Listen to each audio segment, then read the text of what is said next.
In this week's episode, I'm joined by Risha Grant, she, her, the BS Finder, international speaker, and best selling author. This week, our conversation is about Disney's new ride, a historic pardon, and inclusion at the Tokyo Marathon, and more. Hey there, my name is Bernadette Smith, and I'm a keynote speaker and writer. My pronouns are she and her.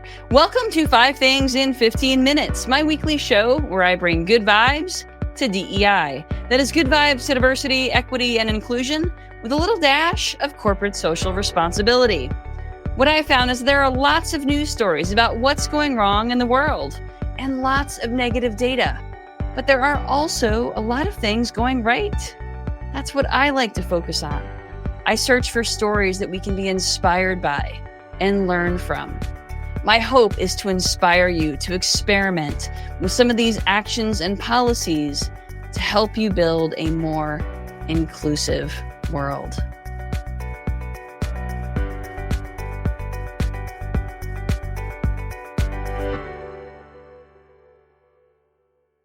Let's get started. Risha, welcome to the show.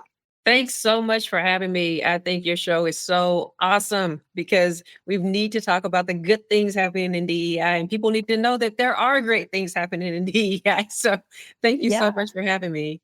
Yeah, my pleasure. I'm really excited to have this conversation.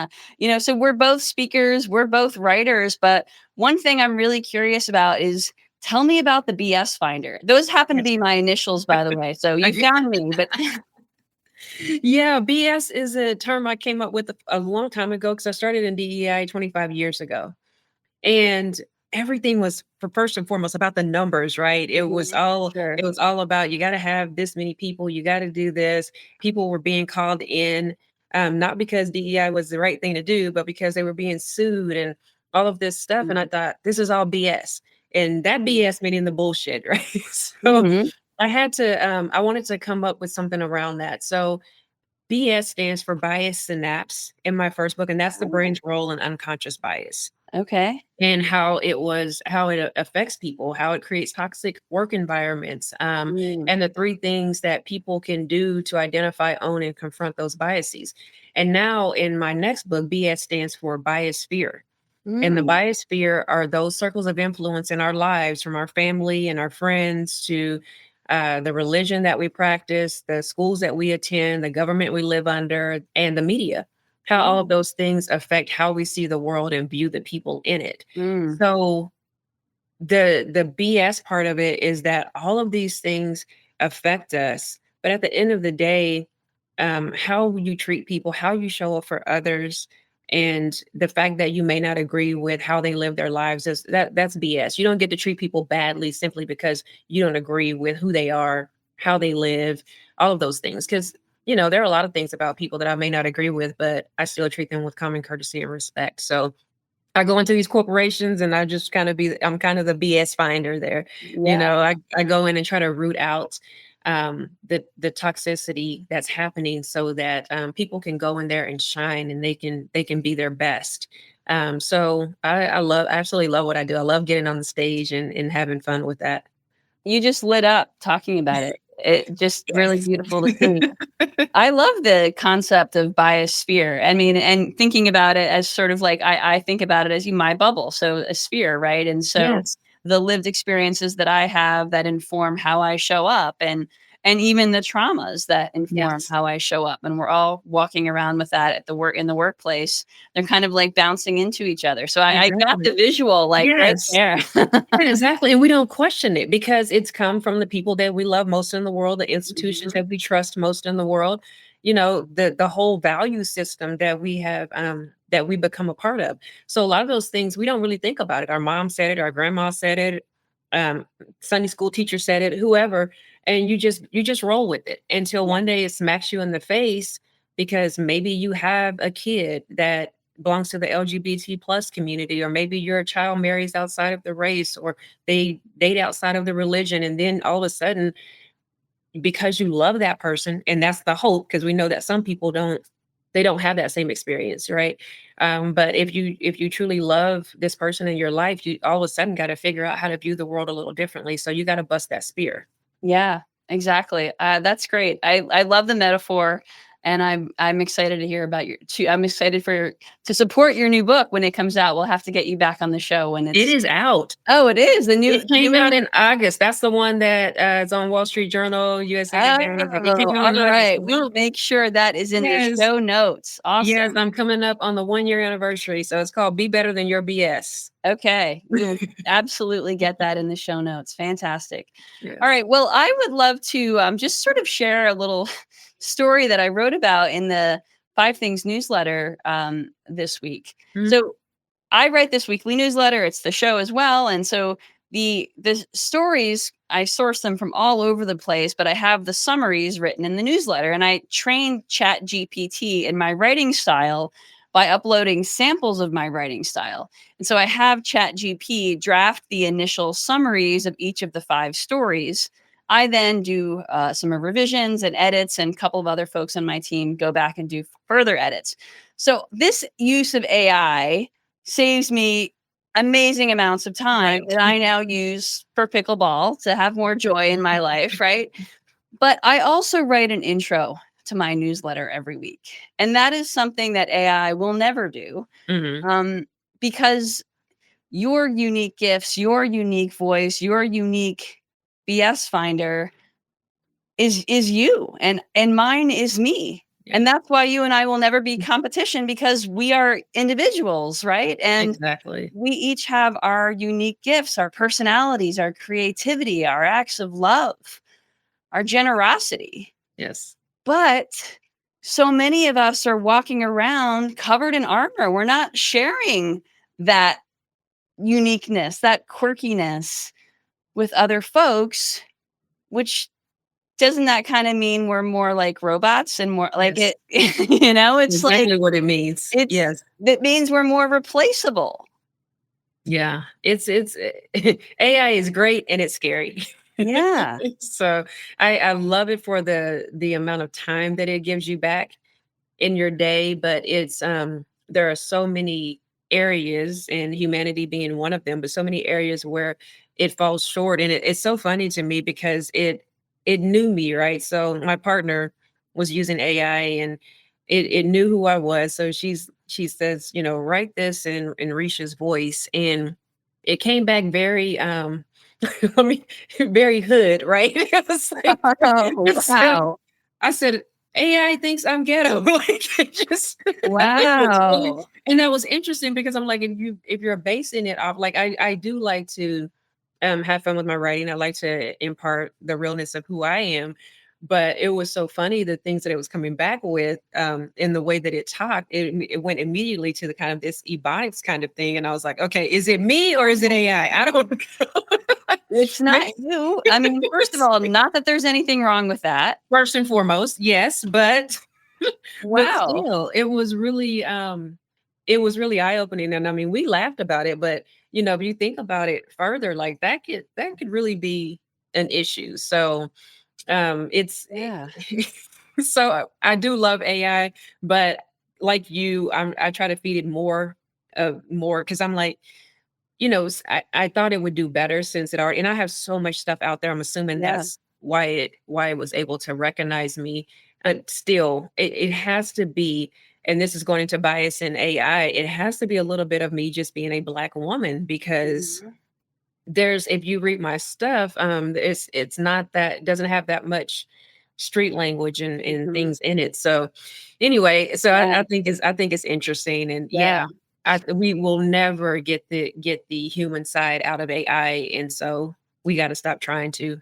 And we just got to show up and express ourselves so people can give us a chance, Yes. and they can love on us, because that's Yes. what we deserve, right? All Yes. right. Okay, let's get into this week's good vibes. The first story this week comes from the Tokyo Marathon, which is making history by adding a non binary category for runners starting in 2025, the last in the 5 world major marathons. So it's including non gendered changing rooms, restrooms, and participant lists, and hopefully prize money for non binary finishers, but that is not official yet. So good news out of Tokyo. Yes, I think that's great. I've been saying for so long, with everything that's going on, especially in the whole gender, non-binary, trans athletes, all of those things that are happening, Yeah. that I think we need a new category because understand the arguments on all sides of it. In my former life, I was an athlete, I was a Division 1 basketball player, Mhm. and really made me think about how would I feel, if I was still out there playing, and how would I feel about a trans athlete? And so I really deeply can understand what the athletes are feeling. But then on the other side of that, being somebody who just believes in diversity and in all of the categories and all the things, I understand that side of it as well. And so I thought we just need to put in another category that Mhm. makes sense. But I also realize how expensive that is and how much that adds to everything. I mean, when you think about putting another category onto each Olympic sport, it's like, Mhm. wow, So I'm very proud of what Tokyo is doing. I think it's Mhm. amazing. I do think if they have prizes, financial prizes for every race, that one has to be included also, because Yeah. that's where we get into equity. Yeah. You know, Absolutely. whether we're in a marathon or in the corporate space, you cannot. It's not fair to expect people to not have the same level of everything that everybody else has. Yeah. That part. We still have so much work to do, but the fact that it has happened, the fact that it's happened in Tokyo, which we know has a lot of things that they've got to catch up on Yeah. as it relates to LGBT plus in that world, it's a step forward. And so I'm all for it, Yeah. Great I'm all news. for it. Great news. Well, the second story comes from Disney, which has a new ride, Tiana's Bayou Adventure. It opened at Disney World over the weekend, replacing the old Splash Mountain. So, this ride is based on The Princess and the Frog. It features Disney's first Black princess and becomes the first marquee ride centered on a Black character. And by the way, Splash Mountain was racist. So, good job, Disney. Yes. Yes, great job, Disney. I love it so much. I love that Disney is trying so much harder to be diverse. I remember when I was speaking and The Little Mermaid was coming out, and I use an audience engagement tool in my speeches. So in real time, people put answers up, and I asked, "What do you find challenging about embracing DEI?" And people put up the Little Mermaid and being a character of color and all that stuff. And I'm just like, and it was like, why do we still need DEI? And I said, because we are actually out here fighting over a fictional character. Yeah. That's why. And so I love that Disney just continues to do what it wants to do, what it needs to do. The world is global. We're more connected now than we've ever been. So for people that are still sitting back saying we're not going to embrace this, you're truly behind in the world. Yep. You're truly looking up and the world has moved on. And I think it's amazing. I think all kids need to see representation. They need to I mean, who didn't want to go to Disney as a kid? Yeah. And to be able to walk in and actually identify, and you're talking one ride. It's not like the whole park, right? has converted. I truly hope that we continue to see more and more and more diverse characters. And by the way, as a white person who went to Disney as a kid, I didn't even think about it. Like it wasn't even on my radar that there was no diversity, right? And Yeah. so what Yes, of privilege is course. that? What privilege. So absolutely great job, Disney. Okay, Yes. the third story this week comes from New York City, which is renaming the Christopher Street Sheridan Square subway station to the Christopher Street Stonewall National Monument Station to honor the 1969 Stonewall Uprising, which is the most prominent event in the modern LGBTQ plus civil rights movement. So Yes. it's being changed once the governor signs the bill. Pretty exciting. I love this because we don't celebrate enough LGBTQ history. No, we don't. And I just have one word for this. Yes. Mhm. It Yeah. is time. I mean, man, people lost their lives, and it's just when I think about the courage that people had, that they had in that space and that time, and they're fighting this uphill battle. Like we don't see enough of it. I mean, it always, on one hand, I feel myself saying, are we still celebrating the first this, the first that? But on the other hand, yes, we are. Yeah. And it might take all this time, but it's happening. And that just excites me.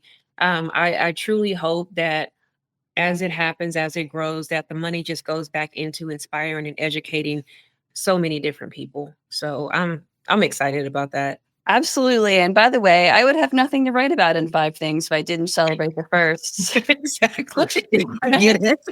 I, I get it.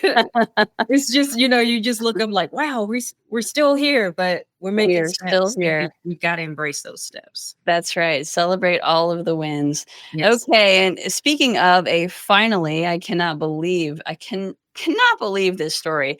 President Biden has finally pardoned thousands of former US service members convicted under a now repealed ban on consensual gay sex. So this means that thousands of veterans are now eligible for previously withheld benefits because they had been dishonorably discharged for being gay. Yes. I mean, why didn't Obama do that? Like, what? Right. I Why? know. I didn't. When I read that story, I thought, are you kidding me? Like this is just now being done. I Yeah. love it. I kudos to Biden. I don't know how, I don't know how the decisions are made for these things, but gosh, you would think as soon as the Supreme Court passed that decision, that would have been taken care of. Yeah. So I think it's amazing. I hope the same thing happens with marijuana as it's being legalized Mhm, across the country. I hope mhm, that people, that went to jail for that are able to get out. And there are so many other things like that. And I know there's so many wrongs that we have to right, mhm. that it can't all happen at the same time. But this is amazing. I'm sure these military families are celebrating everywhere. Yeah, the disbelief is real, but thank goodness. Better late Yes. than never. Exactly, I'll take it. All right. The last story this week comes from Anthropologie, which has a new adaptive apparel line featuring 8 bestsellers reimagined for people with disabilities. So the products were initially thought of by their disability employee resource group, and they blend fashion and function seamlessly.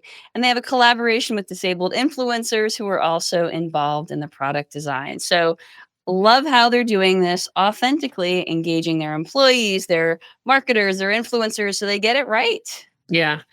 I like you said earlier about Disney, being a kid, you never thought about the fact that it wasn't Mhm, diverse. Same thing with disability. And admittedly, for me, it's the weaker area of my work.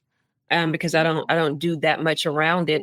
So I've spoken at a couple of disability conferences, and I learned so much. I yeah. learned so much because when we truly make the world better for everybody, like, it doesn't matter whether you have a disability or not, it's easier. Think about when you're carrying bags and you walk up to the door and it just opens. Mhm. You don't think, wow, glad they did that for people in wheelchairs. I mean, that's why they did it, but it's good for everybody. So we have to stop thinking that we're only uplifting one group of people. I've never thought about adaptive clothing, but I can only imagine. I was reading that article and it said that their number one pair of pants has been purchased 893,000 times. And then they had a dress that was, what was that number? 340,000 times. That's crazy. Like, I always ask companies, like, what do you have against making money? Are you really, really thinking about how it is that you're cutting certain segments off just by not being inclusive? Yeah. And a lot of times they don't think about it because, again, we grow up in these different worlds where these things, we don't think about these things. Nobody in our biosphere is saying to us, hey, we need to make sure these doors are open for everybody, people that have a more difficult time walking, or if they don't walk, or Mhm. you know um we don't do the best job of that. And I think what happens when we see things like this is we realize that it's not just better for one group, it's better for all. And I tell people, what affects the least of us is eventually going to affect all of us, whether that's good or bad. I think this is amazing. I think being able to show that it has increased sales like ridiculously. It continue. I mean, because the numbers are there. The numbers have been there forever. So I thought that was just. I mean, Anthropologie. I shop at some of their stores, but I will be definitely making sure that I go in there and support what they're doing. Yeah, I agree. And we've seen other companies have adaptive apparel, adaptive Halloween costumes. That's sort of becoming a more common thing, but not in high fashion, not No, in real, like, not in, I think Tommy Hilfiger. There might be a few companies, but not many, and not in sort of a more upscale product line. So I exactly. love it. I absolutely love it. Well, it has been a treat having you on the show today, Risha. Thank you so much. How can folks get in touch with you? Keep in touch with you. All across social, it is Risha Grant. It might be Risha D Grant, I think, on on Instagram, but it's Risha Grant. I'm easy to find. So I would love to stay in touch with people. Feel free to, drop me a line and I try to answer everybody. Awesome. Thank you. And folks, this week's call to action is to watch Origin, Ava DuVernay's latest film based on Isabel Wilkerson's book. And it's now on Hulu and explores the mystery of history, the wonders of romance, and a fight for our future. And it's fabulous. It's Definitely worth great. it. It is a Yeah, great, it will change your thinking. absolutely. Folks, if you don't already get the Five Things newsletter, you can subscribe at fivethingsdei.com. Thank you so much. Have a great week. Thank you for listening to 5 Things in 15 Minutes. I hope you found yourself inspired by at least one of this week's stories. If you did, would you mind sharing it with a colleague and leaving us a review on your favorite podcasting platform? And if you don't already get my 5 Things newsletter, join at fivethingsdei.com. I'm Bernadette Smith, and I'll see you next week right here for 5 Things in 15 Minutes, bringing good vibes to DEI.